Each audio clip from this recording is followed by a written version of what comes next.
We are at a point where technology is starting to converge to allow, from a technical standpoint, to have distributed diagnostics, to have sciences like proteomics, genomics, multi-omics in general, transforming not only how we are diagnosing patients, but over time, and I'm projecting 15, 20 years ahead, where we're diagnosing patients. Welcome to Unnatural Selection, a show about competition, innovation, and the strategies shaping tomorrow's frontiers. I'm Nick Encina. Each week, we speak with pioneers shaping the future. This is episode 36. In today's conversation, Nick sits down with Gianluca Pettiti, Executive Vice President at Thermo Fisher Scientific. They explore how Thermo Fisher is positioning itself as a value-added partner across life sciences, diagnostics, and healthcare, industries that are converging with adjacent fields in exciting ways. Gianluca shares how Thermo leverages its deep understanding of customer needs to create seamless solutions, and how the future of science will be shaped by the merging of engineering, biology, and multi-omics to unlock new dimensions of discovery.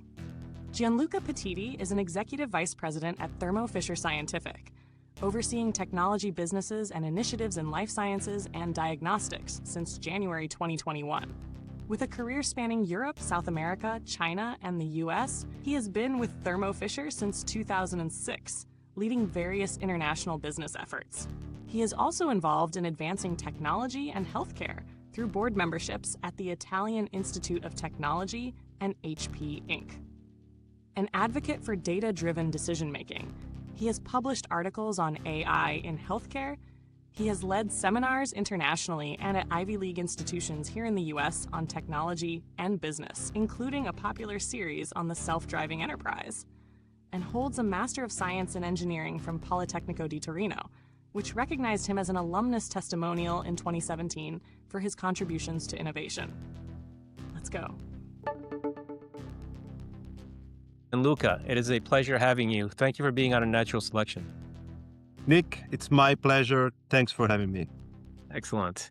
I always like to start with the same signature question just as a foundation and to level set for the audience that's listening. So Gianluca, can you please tell us what need or impact drives your work? Certainly, Nick, I was born and raised in a very small village in the northern part of Italy. I think we share some DNA, by the way. We do. As I heard. And Northern Italy, my mother's side. Yes, I think you were from Liguria. I'm from Piemonte, neighbor region in that part of the country, very close to France. And my grandfather, who did the Second World War, he was born in 1918, and he was full of charming stories. He always taught me not only the importance of work, but along with the importance of work, the importance of how essential it is through work helping others. And many years back, I started in finance, and I couldn't quite find that connection with helping others. And when I moved into biotech, everything clicked together. A stronger connection with the mission, with what we do, especially here at Thermo Fisher Scientific, having impact at scale to millions of people and patients. And that's really what moves me to come to the office to work every day, knowing that what we do is essential for science, is essential for healthcare, is essential for patients. And so it's a strong connection between hard work, impact, and a mission that I think is worth living for. I love that. And I think we share more than our roots in Italy in common because a lot of that resonates with why I do what I do as well. For people not familiar with the industry or Thermo Fisher, because the audience is very diverse, how would you describe Thermo Fisher's core business and its scale and scope today? And perhaps also, how has that evolved under your leadership? Certainly, Thermo Fisher Scientific is the world leader in serving science. We have 120,000 incredible colleagues across the globe that are working every day to enable customers to make the world healthier, cleaner, and safer. We do that through technology and innovation. We provide products and solutions that are used in laboratories to do scientific experimentation, both very high end as well as every single component that is used in a biological experiment, as an example. We run clinical trials for large pharma companies. We help them developing drug. We help them manufacturing drug. We actually manufacture drug for them. So, in a way, is a end-to-end offering for the pharma and biotech industry, supporting them to bring medicine to market. We support the diagnostic industry. We support the research industry and many scientists out there. That's incredible. I didn't know that you guys ran clinical trials for biotech companies. Yeah, well, actually, one of the largest supplier of clinical trial services. We acquired a company called PPD. It's a fantastic business, and now combining the clinical trial part of the business with the drug development and manufacturing is truly a unique opportunity for our customers to have a partner that allows them to accelerate their path to market. We have a program called the Accelerator of drug development that has proven to actually shorten the time to market very materially for many of the biotech and pharma companies that are targeting to get drugs to market. So you've been at Thermo Fisher for quite a while and in the industry pretty much your entire career. From your vantage point, what have you seen as the biggest forces reshaping the industry, whether technological, economic, or societal? How has Thermo Fisher been evolving over the years, and what role does Thermo Fisher want to play in shaping the future from where we go from this point going forward? It's an excellent question, and it probably would take a couple of hours to be comprehensive on that answer. But I'll give you an analogy that I think, at least for me, has been easier to wrap my engineering head, because as you highlighted, I studied engineering. I'm not quite a biologist or a scientist. And so I always thought that there's very strong analogies across different end markets and industry segments. We live in the era of digital technologies, of artificial intelligence, of self-driving cars. And in our health journey, we're still driving a very mechanically driven car. I remember my first car when I was 18 was my mom's car, by the way, was a Fiat Panda. It's fully mechanical. There was very little electronic. Now I have the benefit of driving a Tesla, or better, the Tesla drives me to work every day. In healthcare, it's going to happen exactly the same. We're going to move from spot data, a scattered understanding of biology, to a more continuous understanding of biology. I hope that in our lifetime, we're going to see, actually, I'm convinced we're going to see a more self-driving approach to healthcare. And to do that, you actually need data. In a way, our genome, our genes are the map. What's the GPS is proteomics. It's telling us what is happening in our bodies, in our complex biological systems. And we're at a point in time where we're seeing enough data to be able to have the right inference to actually create a more, call it, self-driving motion in healthcare. And that's very exciting, because is what is going to allow to scale the impact. You're not relying on individual specialists, but over time you'll be able to scale prevention, treatment of disease, and have a lot more of a personalized approach to health and healthcare. So that's very exciting from a diagnostic standpoint. From a medicine standpoint, what is incredibly exciting is the advanced therapies. You think about gene therapies now being more targeted, more effective, cell therapies. We discussed about that last week at the Medical Innovation Forum with esteemed colleagues that are um, making incredible progress in the way that they leverage cell and gene therapy to target disease that were untreatable. Like, you couldn't cure certain disease, and today we're making incredible progress from the vantage point. And so um, that is going to transform, once you detect early disease, the way that you treat disease, that will make a difference not only in terms of survival rate, but also the quality of life. Because in a way, there's this myth that cell and gene therapy is this esoteric science. The reality is that you leverage our body, our organism, to fight disease in a much more intensive way compared to what was historically done. That was leveraging toxic agent, chemical agents, and that's super exciting. And so that's the second, I would say, a big driver of excitement in the industry.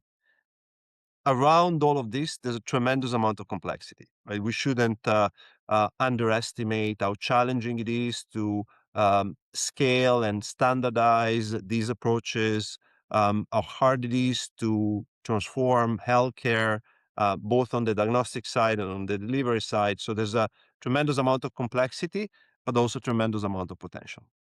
I totally agree. I think you and I have spent a lot of our individual careers kind of looking at the same space. I'm also an engineer by training and also a stem cell biologist. And so I've always found, and it's not just me, everybody does, a lot of innovation comes at the intersection of disciplines. So as we're seeing engineering become more standard use in the life sciences and healthcare and diagnostics, you're seeing an enormous amount of innovation and creativity and discovery. And I think it's also going to become that much more exciting, as you were saying before, as we see also the overlap in the omics, not just genomics, but proteomics and lipidomics. And as we see all these different systems, how they interact with each other, it just like you said, it makes it that much more complex. But there's a lot of really interesting science to be able to tease out of that can lead into discoveries and applications to human healthcare. I agree completely. And as a matter of fact, when you look at what is now known to be the largest proteomic study that will be done to date from the UK Biobank, what we've seen with the first part of that study, it's an incredible amount of insights able to correlate multi-protein signature. So you have these proteins that are present in blood, and historically you would go and check for one protein, one marker, and try to understand the correlation of that specific marker with a specific disease. And we had, great markers that have been used for many decades.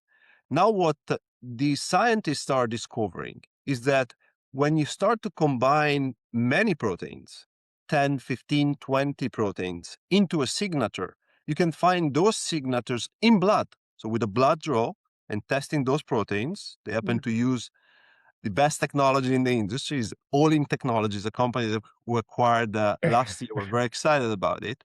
But they're able to correlate those signature to disease a decade before the disease manifests itself, indicating that prevention is going to be transformed by sciences like proteomics, but as you highlighted, the combination of proteomics, genomics, and all the other omics that are participating to create a more comprehensive picture of biology. Again, if you go back to the analogy of the self-driving car, we used to take a spot image at the point in time.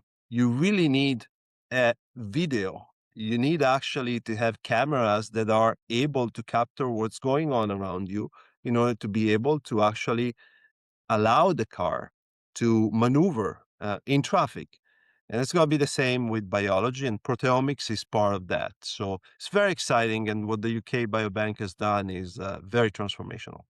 It really is interesting. It's if I understand it correctly, it's almost like in genomics there is monogenic disease and there's also polygenic diseases, and there's also the field of polygenic risk scores, where you're looking at many different things and looking for patterns that give you a risk stratification, basically statistics to tell you the elevated risk of a particular disease. What you're saying is that people are doing that with proteins as well. You're not just looking at the presence of one protein, you're looking in combination with other proteins, and that gives you a score of a potential risk for a disease before it even manifests itself.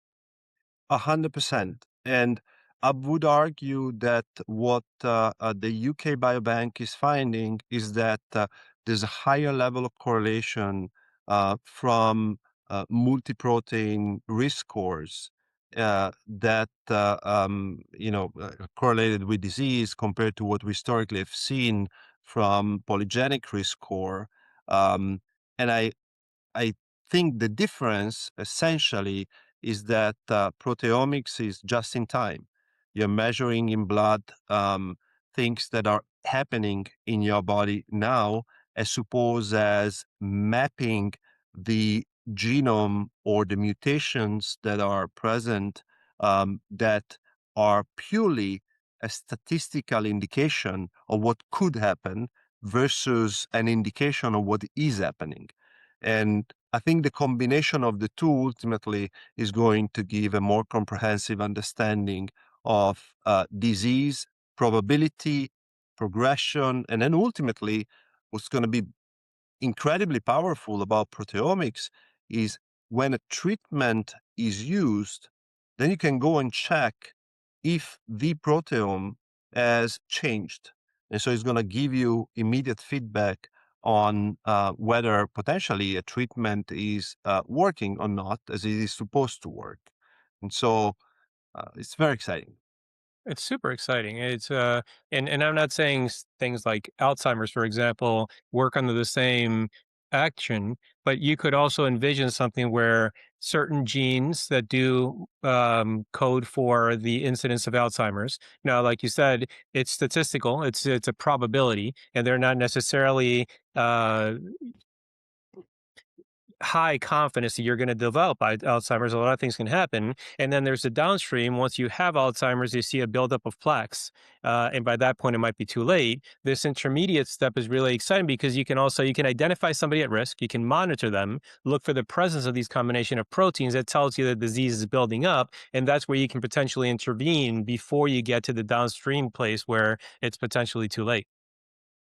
It is, and my hope, and I was very encouraged by some of the engagement we had yesterday, actually in New York, with some of the UN members and countries that are now starting to pay a lot more attention to large programs like the UK Biobank. They're looking to do same programs in other countries in order to build um, the foundation of future prevention, modern treatments. We need definitely a lot more data. Like even the UK Biobank, 600,000 patients that will be mapped with proteomics technology. We need a lot more. And as you know, each country has its own phenotypic characteristics and genetic characteristics. And it's very important that we are expansive and comprehensive. And so we look forward to support many more countries to do large programs. And we're incredibly engaged in it. We're excited about it, but we're just at the beginning. Yeah, and there's so much to be done, and obviously competition then builds as well because and you and I have engineering backgrounds, so our minds go to data and what we can do with data. And as the boundaries between industries start blurring now, how does Thermo Fisher respond to the new dynamics being created by players, maybe from other sectors that are traditionally data companies, like the Googles and Microsofts and so on, that are starting to look at, or not starting to, they've been looking at healthcare for a while, thinking, wow, we can apply this technology in the health data space.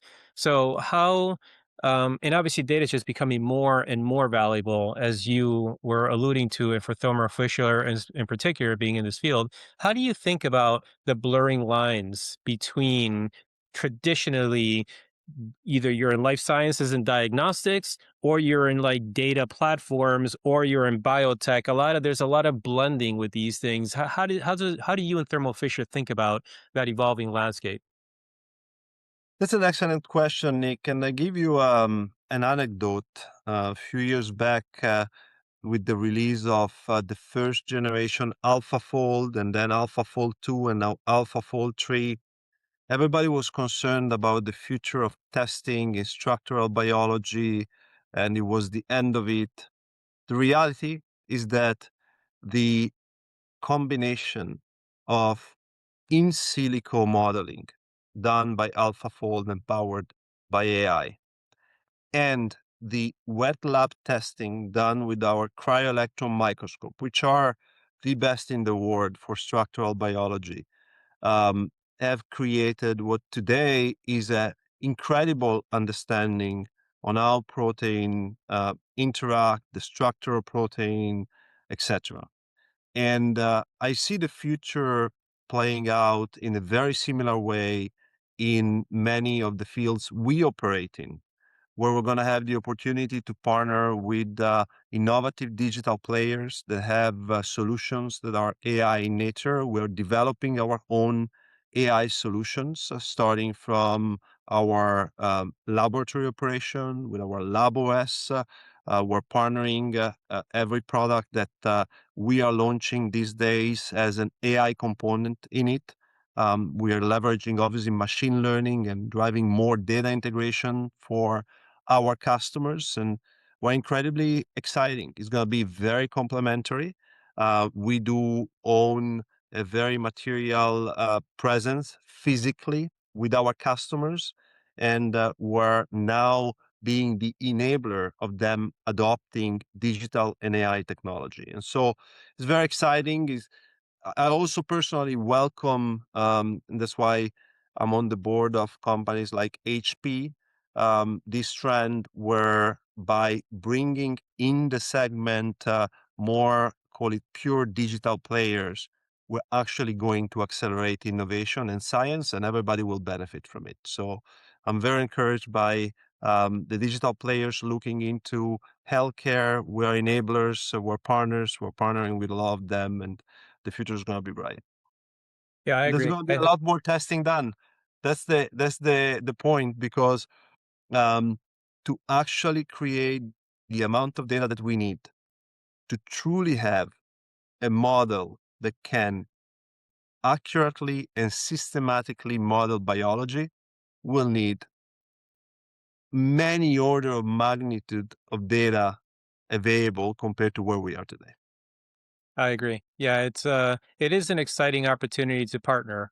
And I see you guys doing that. I mean, obviously you mentioned partnering with these traditional data companies. You also in the very beginning you talked about being a clinical trial partner for the biotech companies. And so there is this constant flux as these different disciplines are all leaning more on each other and saying, what's your core strength? And to me, the one of the core differentiators about the life sciences and diagnostic space is that you also run the machines that generate the data.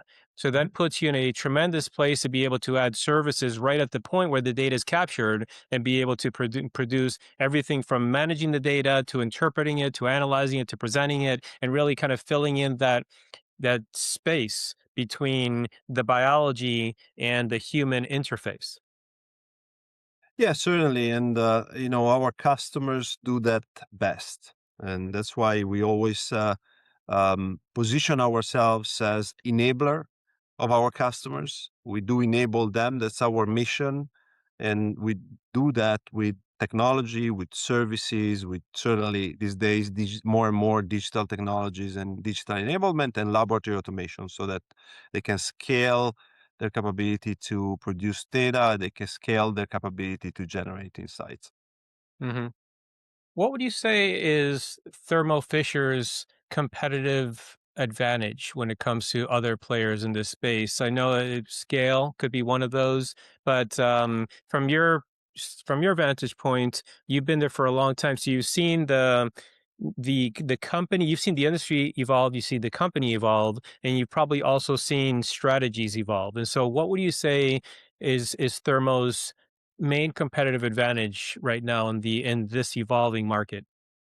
Well, Nick, certainly we continue to position ourselves as the trusted partners for our customers. And there's few reasons why that's the case.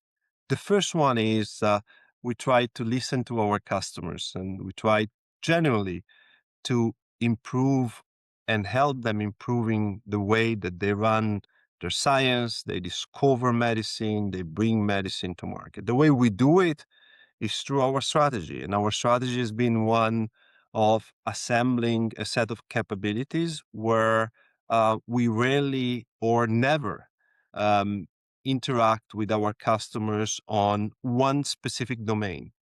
It actually is a relationship that is quite expansive, from R&D to drug development, drug manufacturing. If they are in the industrial space, is very similar.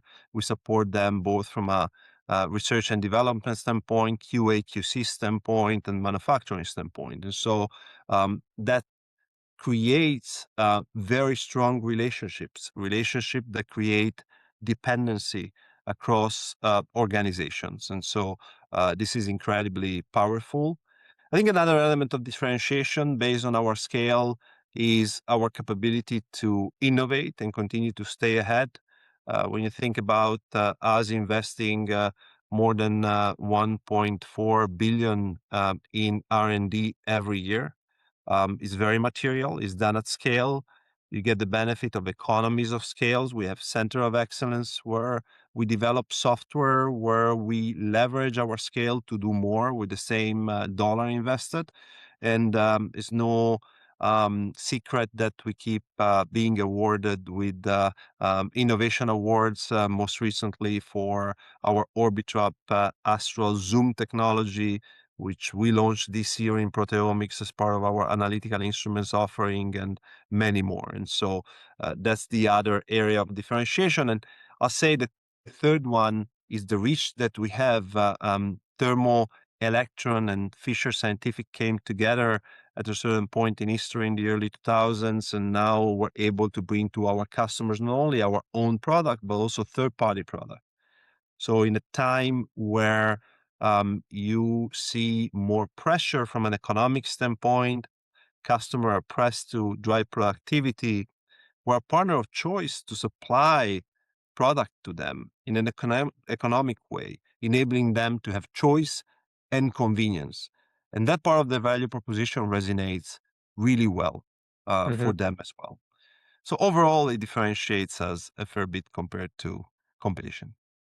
Yeah, I love that. It's if I simplify it, uh it's you understand your customer really well. You understand what their needs are. And so from that perspective, you can say, okay, the customer, what they want is a photograph of them and their family over the fireplace. And so instead of providing point tools, which is like, all right, buy a camera, buy a hammer, buy a nail, buy a measuring tape and all that stuff, you're like, no, actually, what we're going to do is we have the camera. We're going to provide the photographer. We're going to take that picture. We're going to develop it for you. And then we're going to figure out from you where you want that picture, how big you want it. We're going to drive that nail in. We're going to put it up for you because what you want is that photograph. You don't necessarily want the hammer and the nail and everything that comes upstream. So you're really becoming a value added partner, not just a tools provider. 100%. I couldn't have described it better. But if you only want the camera or the tripod or someone clicking the button, we also do that. And so you can pick and choose. And you mentioned obviously the tremendous investment that you invest in R&D. How do you balance um, short-term financial performance with long-term transformation and de novo discovery and creativity within the company? Obviously, this industry works a lot by acquisition. Do you have a sense of how you balance like acquiring versus built-in innovation within your organization? Certainly, it is a process. There's a little bit of instinct, and as you said, many executives at the company that have been at the company for decades, and they really understand the industry. So we have a constant dialogue on where we innovate, what we prioritize from an organic innovation standpoint versus where we partner from an innovation standpoint. We have investment in funds that are innovation focused versus where we decide to acquire. And a great example was the acquisition of Olink that happened last year. We closed the deal in July 2024. It's a great acquisition, world leader in affinity proteomics, high affinity proteomics, allowing now customers to map thousands of proteins in hundreds of samples in a single run. And that has been very complementary to our proteomics offering. It's a great example where instead of innovating in-house, we decided to do an acquisition. It was an innovation-focused acquisition, and has been quite transformative for our proteomic offering. And I could go back and list many more, but this is a great example of a recent one. Hmm. And innovation is often or always influenced also internally by cultures and philosophies. So, what would you say with regard to Thermo Fisher's um, how do you if I take a step back, um, how do you create an environment that's safe and promotes innovation and risk taking while also balancing the fact that you're a big corporation and you have to streamline businesses processes, you have to eliminate risk. So a big part of running a business is eliminating risk. A big part of innovation is taking risk. And so there's like almost these opposing forces that have to be very delicately managed by someone in your position so you can enable one without stifling the other. So, how do you make it so that Thermo Fisher remains agile and innovative while also delivering on the business component that makes a company what it is? No, it's a portfolio, and so and with the scale, we have the benefit of being able to take adequate risk. We tend to listen to our customers a lot, and so when an innovation is truly transformative for our customers, when a technology is familiar to us because something that we've done for the last decade, as an example, and we've been leading, then it's an easy decision. There's a clear customer need, there's strong competence and a leading position, and it's easy to go and prioritize. There's areas of the portfolio, as you can imagine, that instead we decide to deprioritize and invest less on, and then there's, as said, the non-organic approach, which allows us to complement our internal effort. But I think focusing on customers and staying very close. I spend actually a tremendous amount of time. I try to visit customers as much as I can, hundreds of customers engagement on a yearly basis. And it's part of our culture, not only for our executive team, but also for our R&D teams to stay very tethered to our customers' need. And I think has worked well then to ultimately prioritize where we put our innovation dollars so that we maximize the impact of those dollars. That's great. So we started at a high level, kind of projected towards the convergence of disciplines, and then got more into the details about how Thermo Fisher enables and empowers innovation. If we now, for the rest of the segment, focus on the future, what technologies or developments are shaping the future of what gets you excited? So where you think about your industry right now and the industry, as we said, they're blending. What gets you really excited about the direction that you're taking Thermo Fisher in right now? Yes, I'll give you a three-part answers. I'll give you a super long term, I'll give you a midterm, and I'll give you a short term. And let me start with the super long term. I think we are going back to the concept of the self-driving car, self-driving healthcare. We are at the point where technology is starting to converge to allow, from a technical standpoint, to have distributed diagnostics, to have sciences like proteomics, genomics, and multi-omics in general, transforming not only how we are diagnosing patients, but over time, and I'm projecting 15, 20 years ahead, where we're diagnosing patients.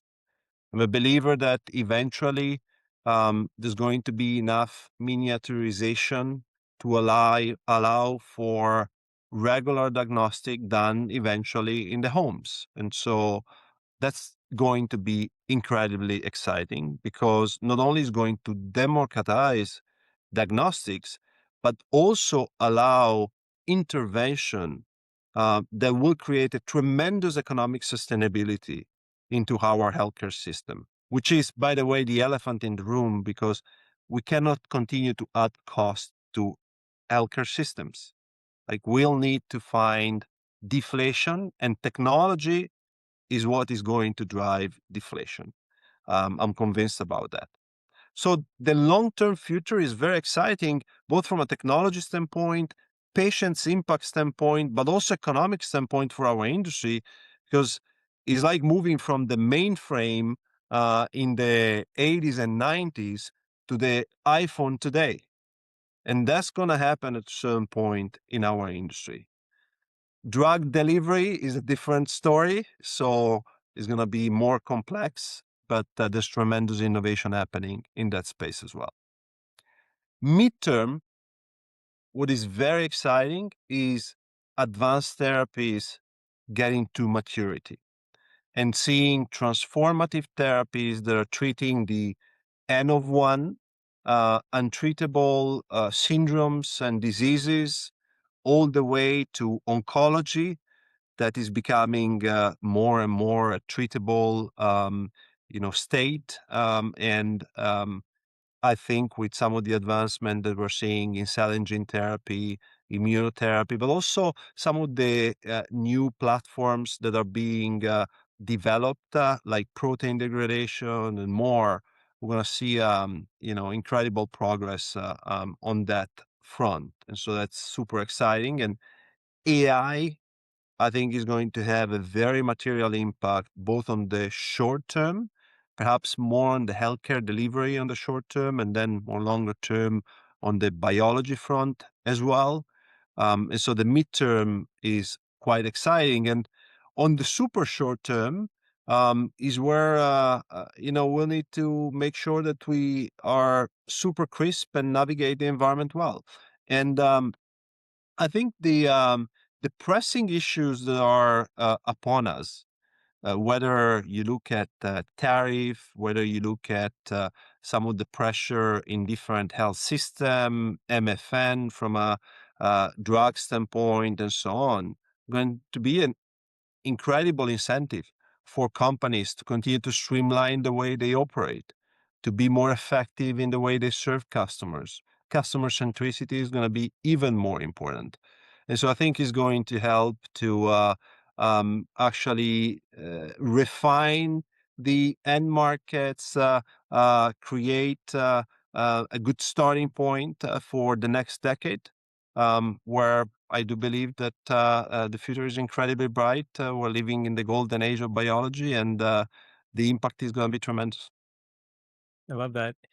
So if we, to close out, I'd like to ask a singular question, and if we riff off of that future that you just played right now, I'd love to know that, over the course of your tenure leading this company, if we think and look forward 5, 10, or more years, what would be the best case scenario that would make you feel like you've achieved personally the full impact that you were capable of? What accomplishments or changes in the industry would make you the proudest and give you the deepest sense of fulfillment when you look back?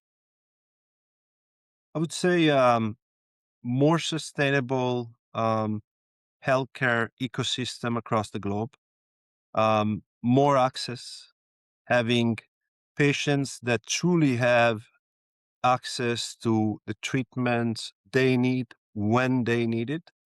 And this need to happen as a result of a much more targeted healthcare system.